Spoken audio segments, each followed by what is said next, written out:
정말 믿기 힘들겠지만 제가 중국에서 교수로 일하면서 한국의 한글의 인생을 뒤흔들릴 줄은 상상도 못했었습니다. 네, 저처럼 언어학을 전공하고 중국어를 사랑하며 평생 언어 연구에 몰두해온 사람에게 이런 고백은 꽤 낯설게 들릴 수도 있겠지요. 그런데요, 한글을 처음 접한 그날 이후로 저는 제 모든 믿음을 다시 점검해야만 했습니다. 안녕하세요. 저는 장류라고 합니다. 중국 베이징대학교 언어학과에서 교수로 재직 중이며 동시에 중국 문해정책자문위원으로 활동하고 있어요. 올해로 48살이 되었고 베이징시 외곽의 하이댕구에 있는 아파트에서 아내와 2딸, 그리고 늙은 셔틀랜드 쉽독 1마리와 함께 살고 있습니다. 딸들은 13살, 9살로 각각 중학교와 초등학교에 다니고 있어요. 큰아이는 공부를 무척 좋아하는 성격인데 작은 아이는 책보다는 그림 그리기를 더 좋아해서 아내가 가끔 한숨을 쉬기도 합니다. 사실 저는 꽤 전통적인 학자였어요. 베이징 대학교에서 학사부터 박사까지 언어학을 전공했고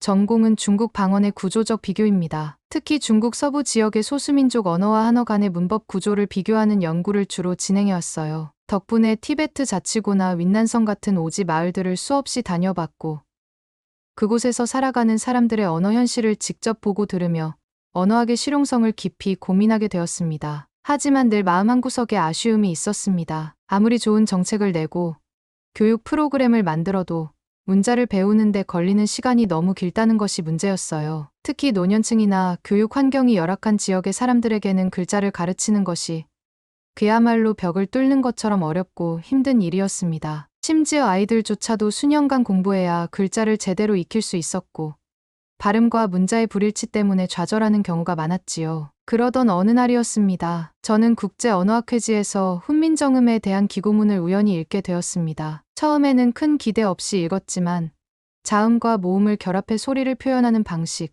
구조의 단순함과 조합의 과학성을 설명한 내용을 보면서 가슴이 뛰기 시작했어요. 그렇게 논문 하나, 또 하나를 찾아보며 저는 서서히 빠져들었습니다. 아니, 솔직히 말하자면 점점 더 믿을 수 없다는 생각이 들었습니다. 어떻게 15세기에 이런 언어 시스템이 가능했단 말인가요? 잠깐 여러분 그거 아세요? 여러분의 구독, 좋아요, 알림 설정은 저에게 가장 큰 힘이 됩니다. 클릭 한 번으로 제게 큰 힘을 주시길 바라요. 그때부터였어요. 제가 한글에 사로잡히기 시작한 건 이건 단순한 문자 이상의 무언가라는 예감이 들었어요. 그래서 본격적으로 연구를 시작했습니다. 처음엔 혼자 조용히 한글을 익혔습니다. 인터넷 강의를 듣고 한국의 국립국어원에서 제공하는 교육 자료도 다운받았어요. 책상 한쪽엔 중국어 문법서, 다른 한쪽엔 한글 학습서가 놓여 있었습니다. 아이들은 아빠가 갑자기 낯선 문자를 중얼거리며 써 내려가는 모습을 보며 고개를 갸웃거리곤 했죠. 아내는 당신, 한국 드라마 너무 많이 본 거 아냐 라며 농담을 했지만 저는 진지했습니다. 그리고 드디어 베이징 외곽의 한 문맹률 높은 마을에서 한글 실험을 해보기로 결심하게 되었어요. 당연히 학교나 교육청의 허가는 어렵겠기에 자원봉사 형태로 마을 회관에서 수업을 열기로 했죠. 처음엔 겨우 7명. 그중엔 나이 지긋한 할머니도 있었고 10살짜리 아이도 있었어요. 저는 그들에게 한글의 기역 니을을 가르쳤습니다. 불과 20분 뒤 모두가 가나를 쓰고 읽는 걸 보고 저는 소름이 돋았어요. 중국 간체자를 가르쳤을 때는 적어도 3일이 걸렸던 수준이었거든요. 이건 단순한 학문적 호기심 그 이상이었습니다. 뭔가 더 큰 가능성을 본 순간이었어요. 사실 그날 밤 집에 돌아와서 혼자 술을 한 잔 했습니다. 기쁜 마음과 동시에 묘한 당혹감이 있었어요. 내가 평생 믿어온 시스템이 틀렸을지도 모른다는 불안함.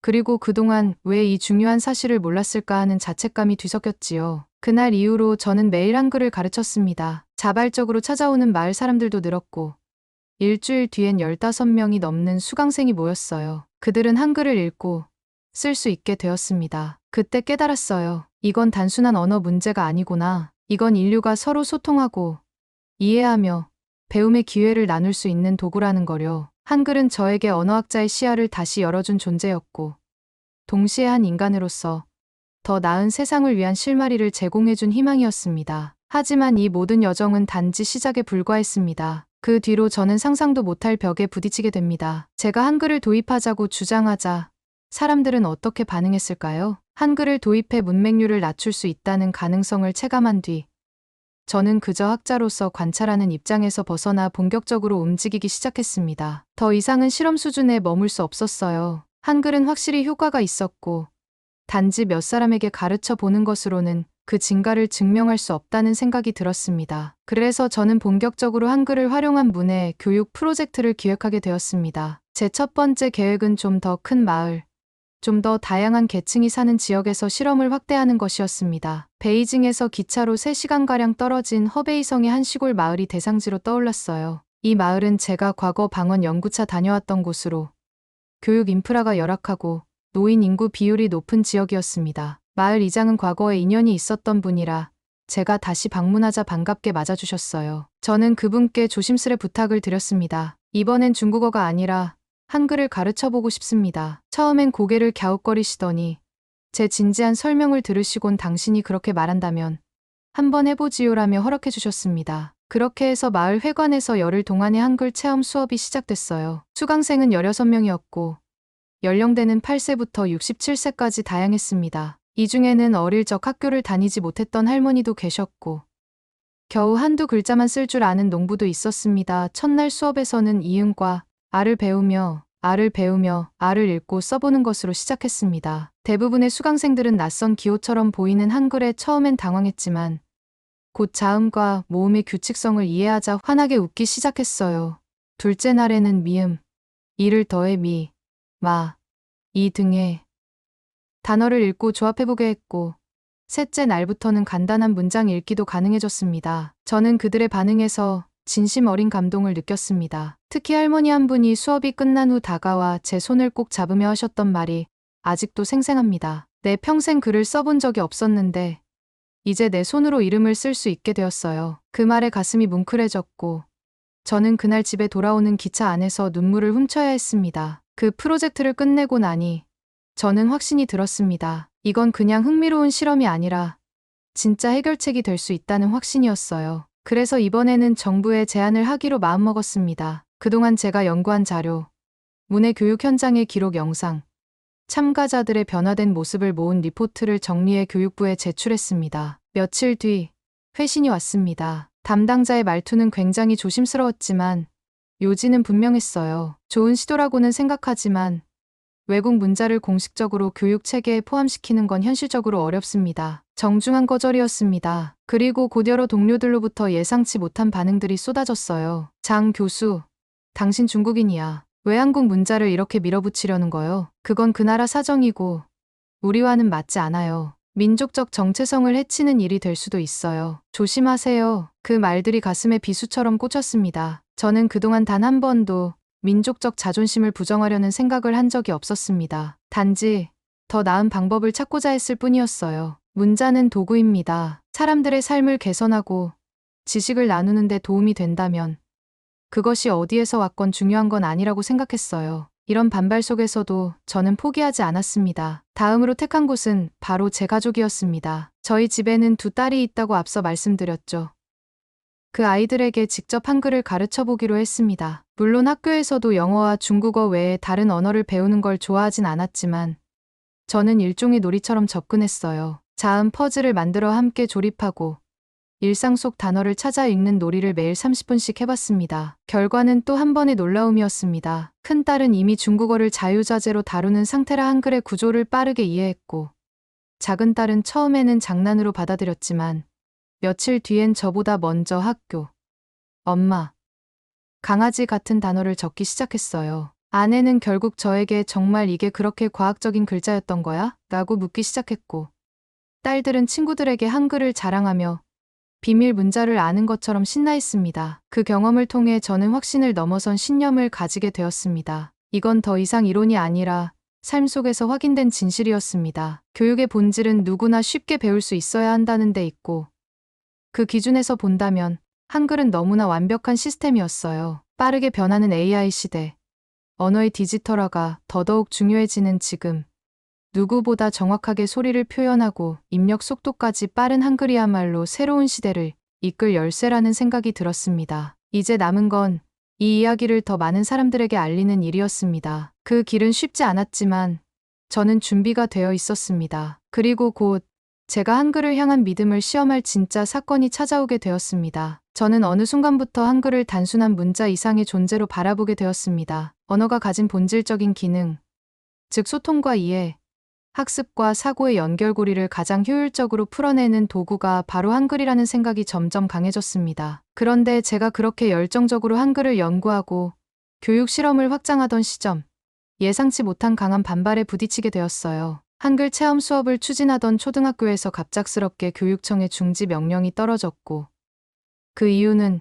외국 문자를 가르치는 것은 정체성에 혼란을 줄 수 있다는 민원이 접수되었기 때문이었습니다. 그 소식을 듣고 큰 충격을 받았어요. 제 연구가 단순히 교육적 성과로만 평가받지 못하고 민족 감정이나 정치적 해석에 따라 저지될 수 있다는 사실이 안타까웠습니다. 저 자신도 결국은 중국인이고 오랫동안 중국어의 아름다움과 구조를 연구해온 학자입니다. 하지만 한글은 단지 한국의 문자로만 보기엔 너무나 보편적이고 과학적인 구조를 가지고 있었고, 저는 그것이 왜 AI 시대에 가장 적합한 문자 체계인지 설명하고 증명하고 싶었습니다. 그래서 저는 본격적으로 한국어, 영어, 중국어 세 언어를 대상으로 AI 처리 효율, 디지털 분석 적합성, 자연어 처리 정확성 등을 비교하는 실험을 시작했습니다. 먼저 철자와 발음의 일치성부터 분석했는데, 한글은 거의 11대응 구조를 갖고 있어서 사랑이라는 단어는 그대로 사랑으로 읽힙니다. 반면 영어의 경우 read라는 단어 하나만 해도 현재형이면 read, 과거형이면 read로 발음이 달라집니다. AI는 문맥이 없으면 이 둘을 구분하지 못해 정확도가 떨어질 수밖에 없습니다. 중국어는 더 복잡합니다. 예를 들어 많은 성조에 따라 마, 엄마, 말, 욕하다 등 완전히 다른 의미가 되는데, 이 성조까지 구분해야 AI가 의미를 정확히 이해할 수 있어 구조 자체가 복잡하고 학습량이 큽니다. 문자 구조 자체의 효율성도 큰 차이를 보였습니다. 한글은 가라는 글자가 자음, 기역과 모음, 아의 조합으로 구성되며 컴퓨터는 이를 수학적으로 쉽게 처리할 수 있습니다. 글자 하나가 곧 음소 조합이라는 논리적 구조는 AI가 학습하고 분해 조합하는 데 있어서 최적이었습니다. 영어는 thought 같은 단어처럼 철자는 6개인데 발음은 완전히 다르며 그 규칙도 거의 예측 불가능합니다. 이처럼 복잡하고 불규칙한 문자 체계는 AI에게 큰 부담이 되죠. 중국어는 각 글자가 독립된 의미를 가지고 있어 수만 개의 한자를 AI가 개별적으로 학습해야 하고, 조합보다는 암기 위주여서 구조적인 분석에 적합하지 않았습니다. 형태소 분석의 경우도 마찬가지였습니다. 한글은 문법 요소가 체계적으로 정리돼 있어 문장을 쉽게 분해할 수 있습니다. 예를 들어 먹었습니다는 먹 플러스 엇 플러스 습니다 종결 어미로 나눌 수 있고, 이러한 구조는 AI가 문장의 의미와 시제, 높임, 표현 등을 정확히 파악하는 데 매우 유리합니다. 영어는 I have eaten처럼 여러 요소가 조합되어야 의미가 완성되는데, 그 규칙이 복잡하고 예외가 많아 기계학습에 적합하지 않은 부분이 많습니다. 중국어는 조사나 어미 같은 문법 요소가 거의 없고 문맥에 의존해 의미가 결정되므로 AI 입장에서는 해석의 여지가 커집니다. 마지막으로 유니코드 기반 디지털 문자 처리에서도 한글은 독보적인 장점을 가지고 있었습니다. 한글은 유니코드 상에서 초성, 중성, 종성을 조합해 글자를 생성하는 방식으로 정리되어 있어서 AI가 글자를 수학적으로 계산하고 분해하거나 합성하는 것이 매우 용이했습니다. 영어는 알파벳은 단순하지만 복잡한 발음 규칙은 별도로 학습해야 했고, 중국어는 유니코드에서 각 한자가 모두 개별적으로 존재하여 문자를 조합하거나 변형하는 데 시간이 많이 소요되었습니다. 이 실험 결과는 학계뿐 아니라 실제 AI 기술자들에게도 강한 인상을 남겼습니다. 어떤 딥러닝 연구자는 저에게 장 교수, 우리가 지금까지 알파벳 기반의 문자에만 집착했지만 한글의 조합 구조를 활용하면 인공 문자를 새로 만들어도 훨씬 효율적인 시스템을 구축할 수 있을 것 같습니다라고 말했어요. 그 말을 들으면서 저는 또 한 번 확신을 갖게 되었습니다. 한글은 단순히 문화적 자산을 넘어 디지털 시대의 새로운 언어 체계로 확장될 수 있는 구조적 기반을 이미 갖추고 있다는 사실이 분명해졌습니다. 이제 저희 사명은 이 결과를 더 많은 사람들에게 알리고 현실적인 시스템으로 구현해내는 일이 되었습니다. 한글이 가진 과학성과 효율성이 AI와 인간의 소통을 이어주는 다리가 될 수 있다면, 그것이야말로 제가 언어학자로서 이 시대에 기여할 수 있는 가장 큰 업적이 될 것이라고 믿게 되었습니다. 그리고 그것은 더 이상 이론이 아니라 실험으로 증명된 사실이었습니다. 저는 준비가 되어 있었고, 세상에 한글의 힘을 더 넓게 전할 수 있는 방법을 찾아 나설 결심을 하게 되었습니다. 그런데 그 시점에서 생각지도 못한 거대한 벽에 부딪히게 되었어요. 그것은 단순한 정책적 문제나 제도적 거절보다 훨씬 더 단단하고 더 무거운 것이었습니다. 바로 고정관념이었습니다. 많은 이들이 왜 굳이 한국 문자를 이라는 태도를 보였고, 중국에는 수천 년의 문자 전통이 있는데 왜 그걸 놔두고 외국 문자를 들여오냐는 비판도 적지 않았어요. 제가 아무리 한글의 과학성과 효율성을 강조해도 그들에겐 정서적 거부감이라는 거대한 장벽이 있었던 것입니다. 심지어는 제 연구실 동료 한 명이 조심스럽게 제게 조언을 하기도 했어요. 장 교수, 요즘 분위기에서 이런 연구는 당신 경력에 도움이 안 될 수도 있어요. 조심하시는 게 좋습니다. 그 말을 듣고 나서 저는 며칠 동안 정말 심각하게 고민에 빠졌습니다. 내가 지금 이 길을 계속 가는 것이 옳은 일일까?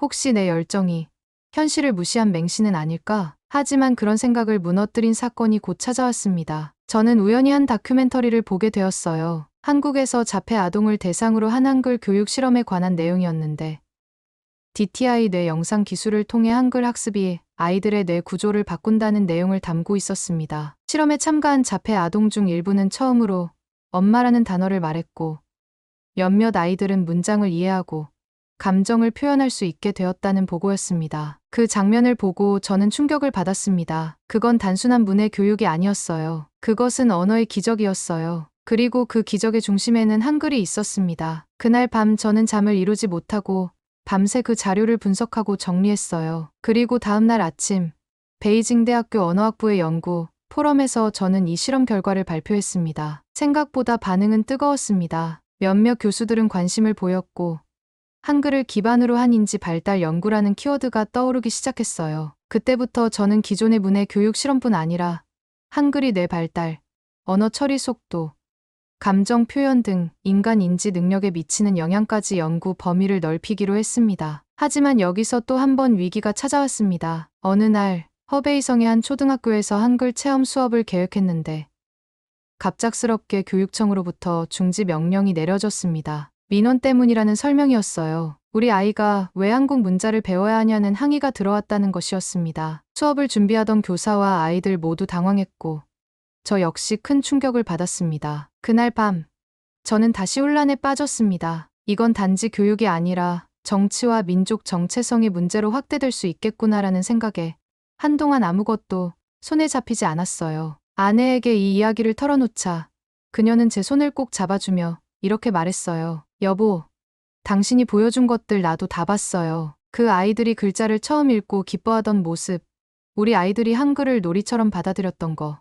그게 진짜 교육 아니에요? 그 말이 제 마음에 다시 불을 붙였습니다. 저는 단지 중국과 한국이라는 국적의 문제가 아니라 누가 더 사람들에게 실질적인 배움을 줄 수 있느냐의 문제로 접근해야 한다는 사실을 되새기게 되었어요. 그렇게 마음을 다시 다잡은 저는 교육청의 협조 없이도 가능한 방식 즉 비공식적인 워크숍 형태로 한글 체험 교육을 계속해 나가기로 했습니다. 이후 저는 한 농촌 지역의 청년들, 이주노동자 자녀들, 심지어는 북경 시내에서 외곽으로 밀려난 저소득층 가정의 아이들까지 직접 찾아다니며 수업을 열었어요. 그들은 한글이 쉽다, 재미있다고 말했고, 어떤 아이는 선생님, 나중에 한국어도 배우고 싶어요라고 말했어요. 저는 그 말이 너무 기뻐서 그 자리에서 가방에 있던 작은 한글 손거울을 꺼내 그 아이에게 선물했습니다. 거울에 새겨진 글자는 사랑이었고, 아이는 그걸 받아들고 웃으며 이제 이 글자 알아요 라고 말했어요. 그 웃음은 제가 지금까지 겪은 어떤 연구 성과보다 값졌습니다. 이 일들을 통해 저는 더 확신하게 되었습니다. 한글은 단지 문자가 아니라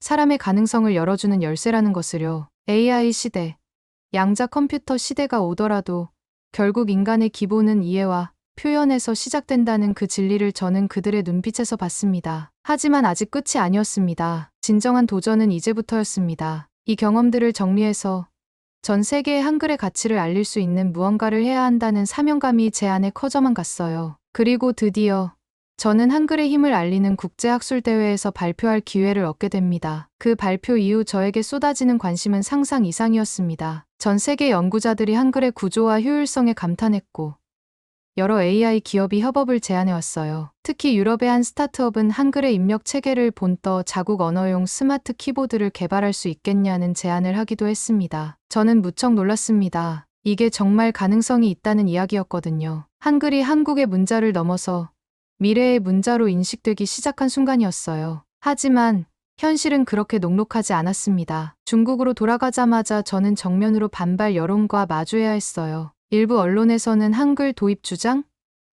민족 배반이다라는 자극적인 제목을 달았고, 온라인 포럼에서는 제 발표 영상을 두고 갑론을박이 벌어졌습니다. 특히 한 교육 전문가라는 사람은 방송에 나와 우리는 5,000년의 문자 전통을 가진 민족이다. 외국 문자를 가져다 쓴다는 건 역사와 문화에 대한 모독이다라고 단정지었습니다. 처음엔 속상하기도 했어요. 마치 제가 조국을 부정한 사람처럼 비춰지는 느낌이 들었습니다. 저도 중국을 사랑하고 중국어의 아름다움을 누구보다 잘 아는 사람이니까요. 하지만 한글을 연구하면서 깨달은 건 단 하나였어요. 이건 문화의 우열을 가리는 일이 아니라 사람을 위한 길을 찾는 일이란 겁니다. 문해력을 높이고 기술 시대에 소외되는 사람들을 돕고 인류가 더 빠르게 지식을 공유할 수 있는 방법을 찾는 것이죠. 한글은 그 모든 조건을 만족시키는 아주 특별한 열쇠였습니다. 그래서 저는 그 어떤 반대에도 불구하고 이 일을 멈출 수 없습니다. 처음에는 작은 마을에서 아이들 몇 명에게 글자를 가르치던 일이 이제는 세상을 바꾸는 언어 운동이 되어버렸으니까요. 물론 저를 향한 시선이 항상 따뜻하지만은 않다는 걸 압니다. 언젠가는 연구비가 끊길 수도 있고 강단에서 물러나야 할 수도 있겠죠. 그래도 괜찮습니다. 제게는 아이들이, 그들의 눈빛이, 그리고 세계 곳곳에서 한글을 통해 처음으로 자신을 표현하게 된 수많은 이들의 목소리가 있으니까요. 며칠 전엔 이런 일이 있었습니다. 온라인으로 진행한 한글 워크숍에 참가했던 티베트 출신의 청년이 저에게 메일을 보냈어요. 그는 이렇게 말했습니다. 장 교수님, 저는 제 말은 할 수 있지만 제 글은 쓸 수 없었습니다. 그런데 이제는 제 마음을 글로 적을 수 있게 되었습니다. 한글이 제게 목소리를 주었습니다. 그 글을 읽는데 눈물이 핑 돌았습니다. 그리고 다시 다짐했습니다. 누군가의 세상을 바꾸는데 기여할 수 있다면 그게 바로 제가 평생 해왔던 언어학의 진짜 목적이라는 거려. 세상이 다 이해해주지 않더라도 괜찮아요. 저는 지금처럼 사람들과 함께 천천히 그러나 확실하게 이 일을 계속해 나갈 겁니다. 그리고 언젠가는 한글이 그저 한국의 문자가 아니라 사람을 위한 문자, 인류 모두를 위한 글자로 기억되길 바라고 있습니다. 오늘의 이야기는 여기까지입니다. 오늘의 사연이 마음에 드셨다면 구독, 좋아요 부탁드리겠습니다. 소중한 시간 긴 이야기 끝까지 들어주셔서 진심으로 감사합니다. 앞으로도 더 좋은 사연으로 여러분을 찾아오겠습니다. 시청해 주셔서 감사합니다.